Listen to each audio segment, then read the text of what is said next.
برادران ملت اسلامی، السلام علیکم ورحمۃ اللہ وبرکاتہ۔ الحمد للہ وکفا وسلام علی حبیبہ المصطفیٰ، اما بعد فاعوذ باللہ من الشیطان الرجیم، بسم اللہ الرحمن الرحیم۔ ثم لتسألن یومئذ عن النعیم، صدق اللہ مولانا العظیم۔ بارگاہ رسالت معاذ صلی اللہ تعالی علیہ وسلم میں درود پاک کا ہدیہ پیش کریں۔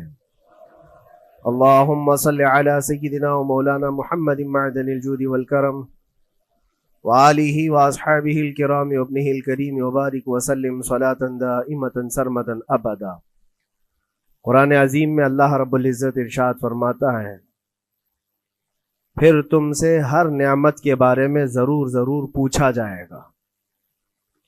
جو نعمتیں اللہ رب العزت نے تمہیں عطا فرمائی ہیں، ان سب کے بارے میں قیامت کے دن پھر سوال کیا جائے گا۔ یہ سورہ تکاثر ہے، جس میں اللہ تعالیٰ فرماتا ہے الہاکم التکاثر۔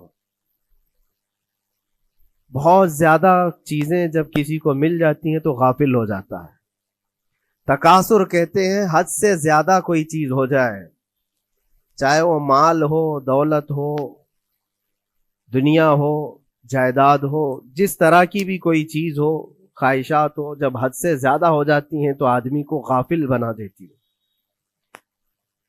الہاکم التکاثر، اسی سورہ میں اللہ تعالیٰ نے فرمایا پھر یاد رکھو ہر نعمت کے بارے میں تم سے سوال کیا جائے گا۔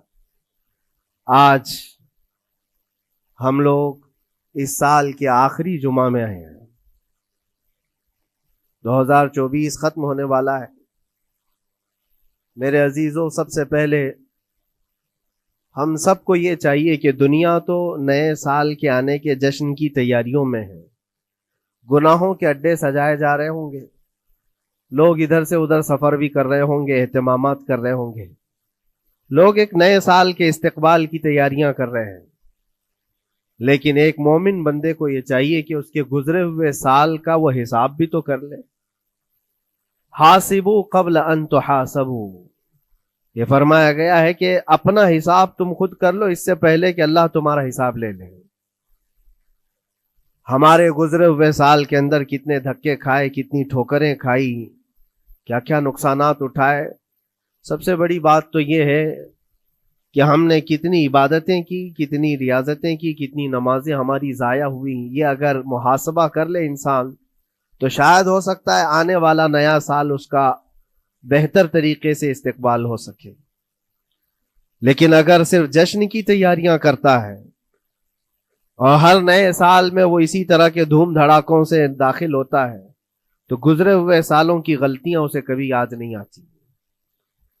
اللہ تبارک و تعالیٰ قرآن پاک میں فرماتا ہے کہ تم سے ہر نعمت کے بارے میں پوچھا جائے گا، ہر نعمت کے بارے میں پوچھا جائے گا۔ حدیث پاک میں ہے، نبی کریم صلی اللہ تعالیٰ علیہ وسلم فرماتے ہیں کوئی انسان قیامت کے میدان سے اس وقت تک اپنا پیر نہیں ہٹا سکتا جب تک 5 سوالات اس سے نہ کر لیے جائیں۔ 5 سوالات میں سب سے پہلا سوال کیا ہوگا؟ اللہ تعالیٰ یہ پوچھے گا کہ میں نے تجھے جوانی دی، تو نے کہاں کہاں خرچہ کیا؟ یہ پہلا سوال ہے۔ اور محدثین و مفسرین فرماتے ہیں کہ ایک سوال کے جواب میں بندے کو 500 سال بھی لگ سکتے ہیں۔ اپنی صرف جوانی کا حساب دیتے دیتے کسی کو 500 سال، کسی کو 700 سال لگ جاتے ہیں۔ باقی کے جو 4 سوالات ہیں وہ بعد میں ہیں۔ اللہ نے صحت عطا کی تو اس کا استعمال کیسے کیا، دولت عطا کی تو اس کا استعمال کہاں کیا۔ صرف جوانی کا جواب دینے میں جب 500 سال لگ جاتے ہیں تو پوری زندگی کا حساب کیا دے پائے گا؟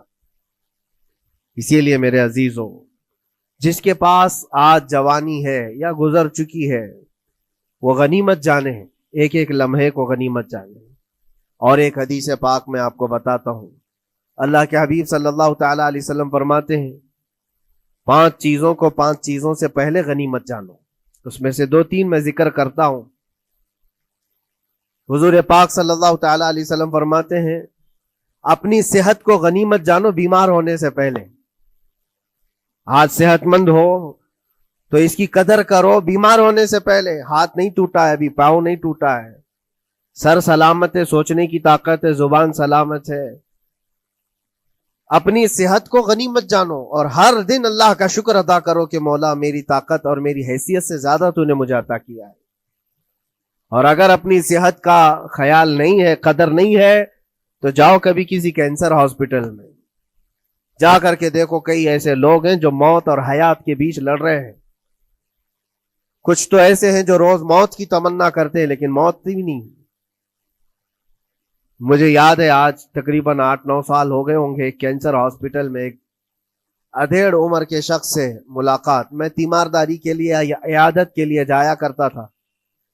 اس شخص نے بستر پر لیٹے لیٹے کہا اس کے گردن میں ایک ایسی عجیب قسم کی کینسر کی پھنسی تھی جس سے ہمیشہ خون اور پیپ رستا رہتا ہے.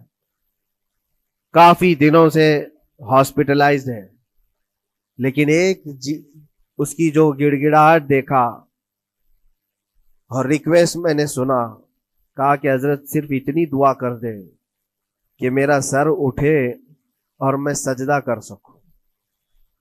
اس لیے کہ جوانی میں نے سجدے نہیں کی, اللہ کے عبادت نہیں کی, اور آج شدت سے خواہش ہوتی ہے کہ میں عبادت کروں یا سجدہ کروں, لیکن سر اٹھاتا ہوں تو یہاں سے پیپ اور خون شروع ہو جاتا ہے. اب وہ طاقت نہیں ہے. اس دن میرے دل پہ یہ بات لگی, کیا سچ فرمایا میرے آقا صلی اللہ علیہ وسلم نے, اپنی صحت کو غنیمت جانو بیمار ہونے سے پہلے. کہیں ایسا وقت نہ آئے کہ تم سجدہ کرنا چاہو لیکن تمہارا سر اٹھانے کے قابل بھی نہ رہے, تمہارے پاس وہ طبیعت بھی نہ رہے. ایک یہ تو پہلی چیز ہے. دوسری چیز, نبی مکرم صلی اللہ علیہ وسلم ارشاد فرماتے ہیں کہ تم اپنی جوانی کو غنیمت جانو بڑھاپا آنے سے پہلے. جوانی کو غنیمت جانو بڑھاپا آنے سے پہلے. آپ کو پتا نہیں ہے بڑھاپا کیا ہوتا ہے؟ بڑھاپے میں صرف خواہشیں رہ جاتی ہیں, کرنے کی تمنا رہ جاتی ہے لیکن طاقت نہیں رہتی. بڑھاپے کے اندر اعضاء ڈھیلے ہو جاتے ہیں, نہ وہ صحیح ڈھنگ سے پوری عبادت کرنے کے قابل رہ جاتا ہے, بلکہ وہ سوچتا رہ جاتا ہے کہ کاش میں اپنی جوانی میں اتنی نمازیں پڑھ لیا ہوتا, اتنی تسبیح پڑھ لیا ہوتا, لیکن کر نہیں پاتا. اسی لیے اللہ کے نبی صلی اللہ علیہ وسلم نے فرمایا بڑھاپا آنے سے پہلے اپنی جوانی کی قدر کر لو. اور اتنی تیزی سے یہ جوانی جاتی ہے پتہ بھی نہیں چلتا, بہت تیزی سے گزر جاتی ہے.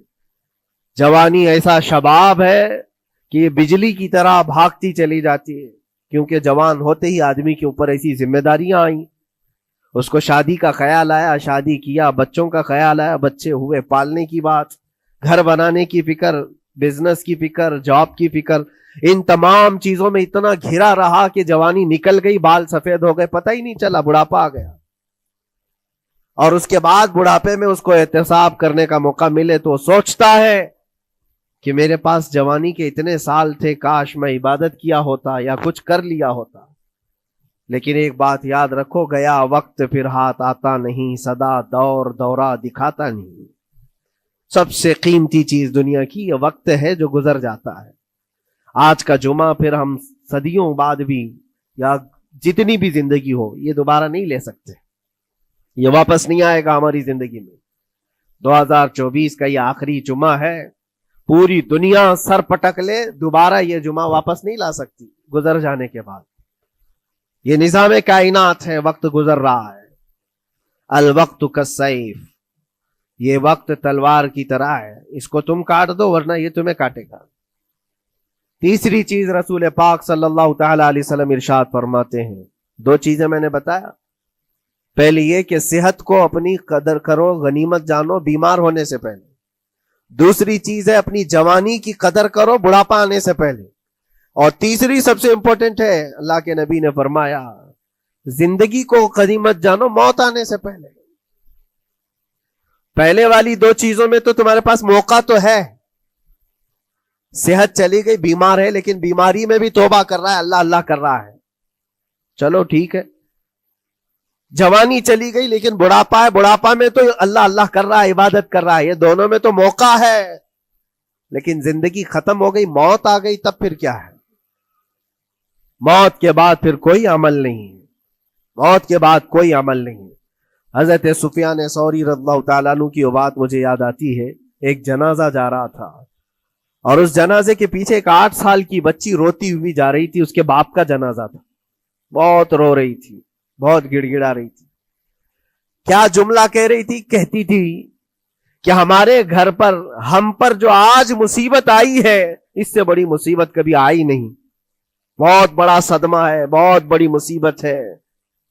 تو حضرت سفیان ثوری نے اس بچی سے کہا، بیٹا تمہارے اوپر جو مصیبت آئی، تمہارے گھر پر جو آئی، وہ کل کو ٹھیک ہو جائے گی، تم پھر معمول پر آ جاؤ گے، بلکہ بات یہ ہے تمہارے باپ پر جو آئی ہے وہ سب سے بڑی ہے، وہ موت ہے، وہ سب سے بڑی ہے، کیونکہ وہ پلٹ کر کے آنے والا نہیں ہے۔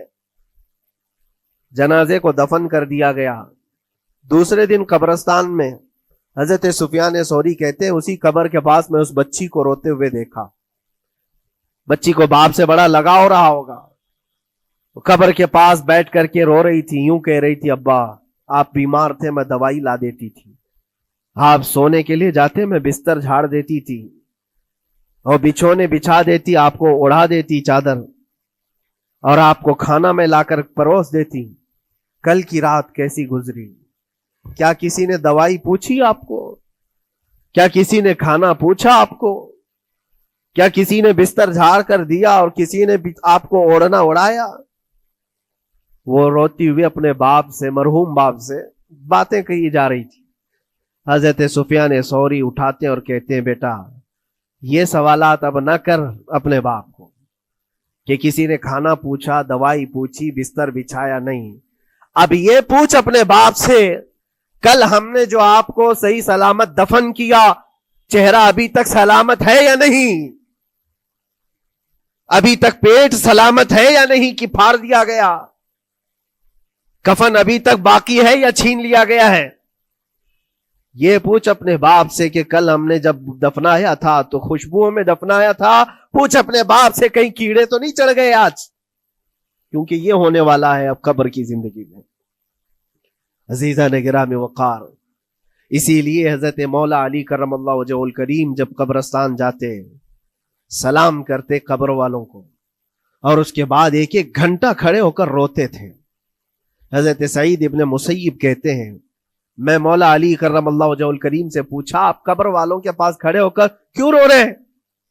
حضرت علی فرماتے، میں نے ان سے پوچھا کیا حال ہے تمہارا اے قبر والوں؟ انہوں نے جو جواب دیا، سعید اگر تم بھی سنتے تو روتے۔ کہا کیا جواب دیتے ہیں قبروں والے؟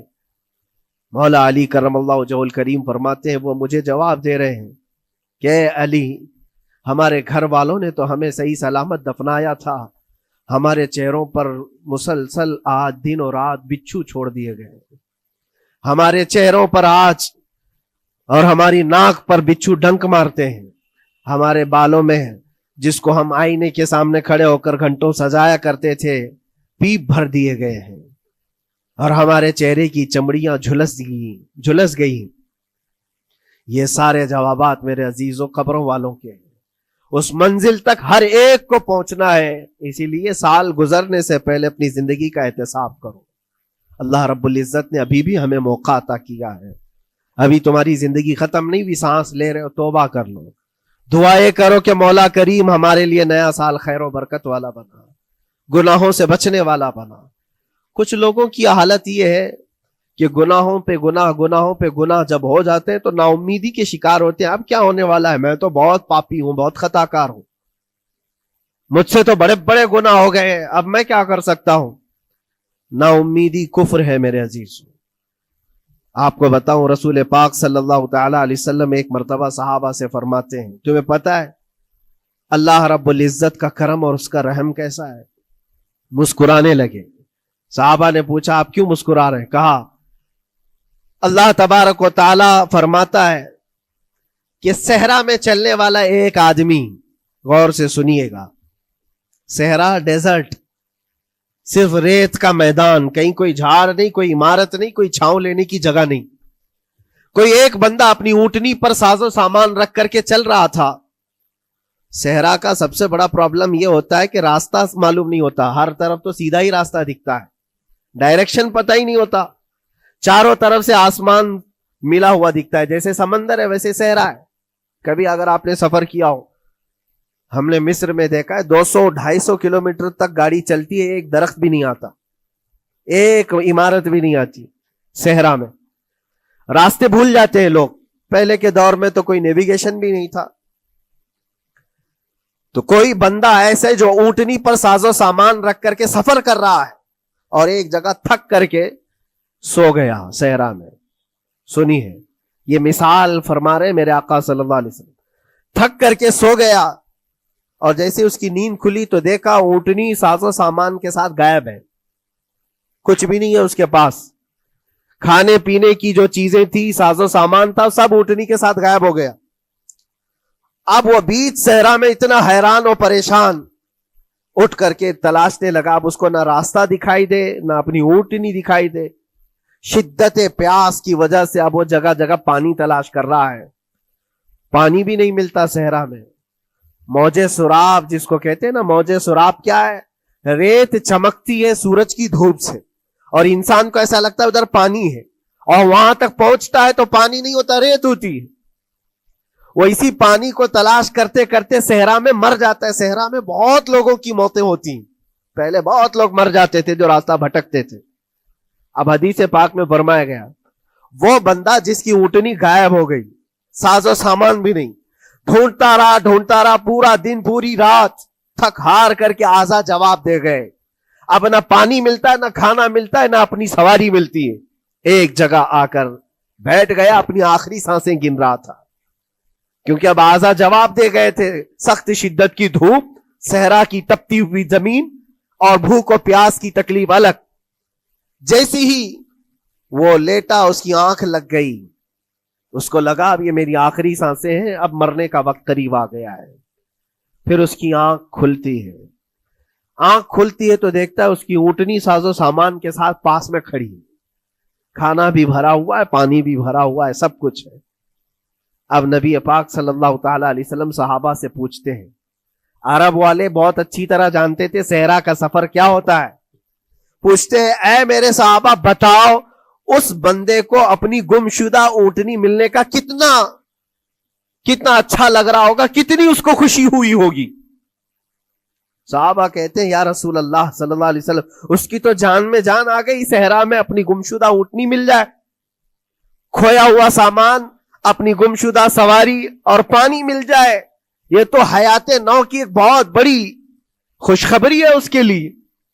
حضور پاک صلی اللہ تعالی علیہ وسلم فرماتے ہیں سنو, یہ مثال میں نے بتایا, اسی طرح سے اگر کوئی بندہ گناہوں میں ڈوب گیا ہے, خطاؤں میں ڈوب گیا ہے, کثرت سے گناہ کرتا رہا, پھر تھک ہار کر کے ایک دن واپس آ گیا, اللہ کی بارگاہ میں سجدہ ریز ہو گیا, جھک گیا, تو اس گمشدہ اونٹنی کے ملنے سے اس صحرا نورد کو جتنی خوشی ہوئی تھی, اللہ کریم اس سے بھی زیادہ اپنے بندے کے واپس آنے پر خوش ہوتا ہے. اپنے بندے کے واپس آنے پر خوش ہوتا ہے رب تبارک و تعالی کہ میرا کھویا ہوا بندہ میرے دربار میں واپس آ گیا ہے. آج ہمارے پاس وقت ہے واپس پلٹنے کا. میرے عزیزو نا امید نہ ہو, ہمیں ہمارے جانے سے پہلے حساب کرنے کے لیے مولا نے وقت دیا ہے. پتا ہے آپ کو, یہ بھی میرے آقا صلی اللہ تعالی علیہ وسلم کی رحمت کاملہ ہے.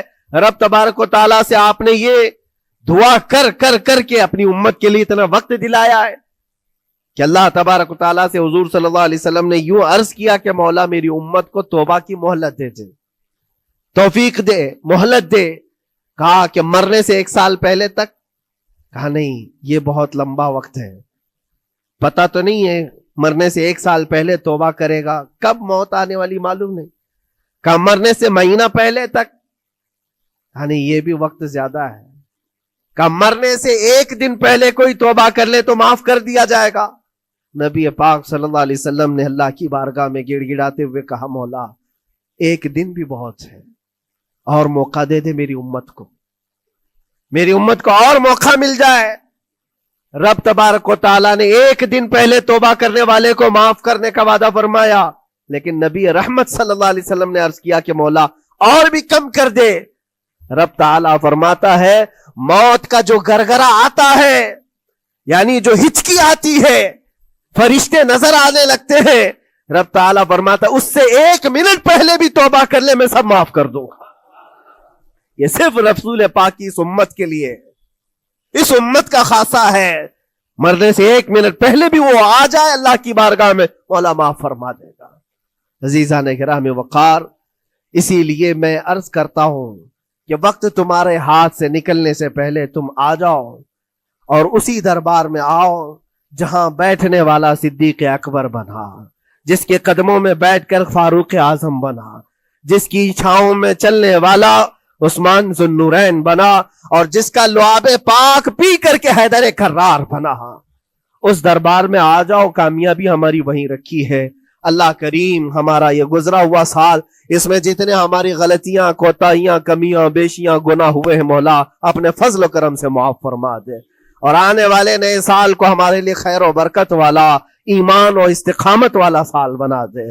اسلام و سنیت کا بول بالا فرما، کفر و شرک کا منہ کالا فرما، گستاخان رسول کو تباہ و برباد فرما، شاتمان رسول پر تو عذاب علیم نازل فرما۔